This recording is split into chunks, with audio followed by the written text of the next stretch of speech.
चेटी भवन्निखिल केटी कदम्ब तरुवाटी शुनाकी पडली कोटीर चारुतर कोटी मणि किरण कोटी करंबित पदा पाटीर गंध कुच साटी कवित्व परिपाटी मगाधिपसुता घोटी कुलादधिक दाटी मुदार मुख वीटी रसेन तनुता द्वैपायन प्रभृति सापायुध त्रिदिवसोपान धूळि चरणा पापा सहस्वमनुजापानुलीन जनता पापनोद निपुणा नीपालया सुरभिदूपालका दुरितकूपादुदं चयतु माम् रूपाधिकासि करिभूपाल वंशमडितीपायिता भगवती यालीभिरात्मतनुताली सकृत्प्रियकपाली शुकेरति भया व्यालीनकुल्यसितचूली भराचरणधूली सन्मुनिवरा बाली भृदि स्रवसिताली दलं वहसि याली कसोभललका साली करोतु मम काली मनः स्वपदनालीकसेवनविधौ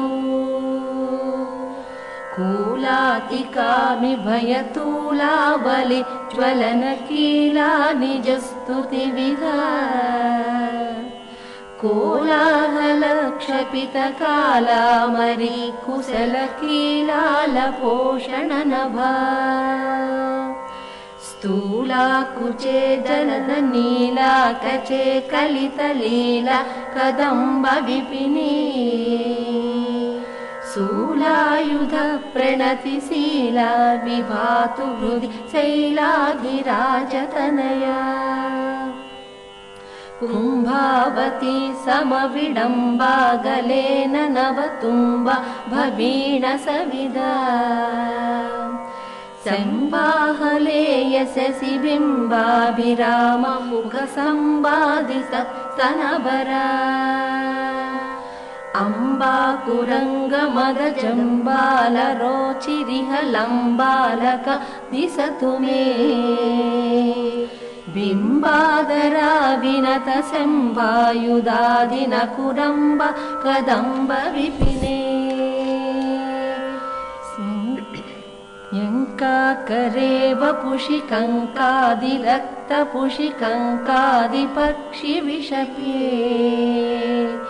त्वं कामनामयसि किं कारणं हृदयपङ्कारि मे हि गिरिजा शङ्काशिलानिशितटङ्कायमानपद सङ्कासमानसुमनो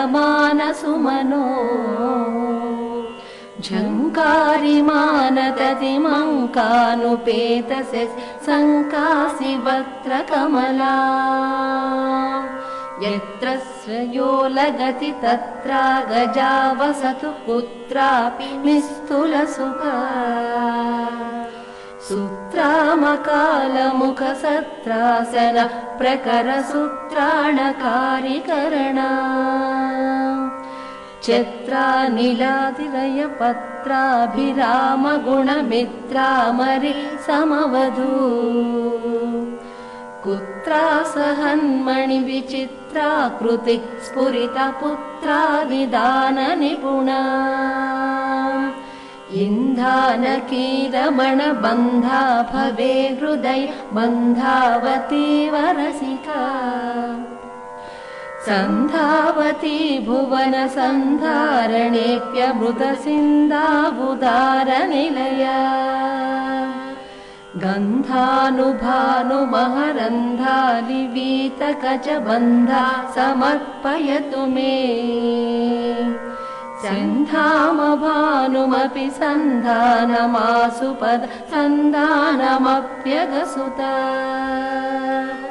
चेटी भवन्निखिल केटी कदम्बतरुवाटेषु नाकिपटली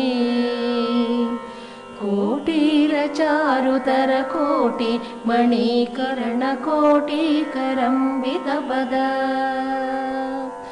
कोटिकरम्बितपद कोटिकरम्बितपद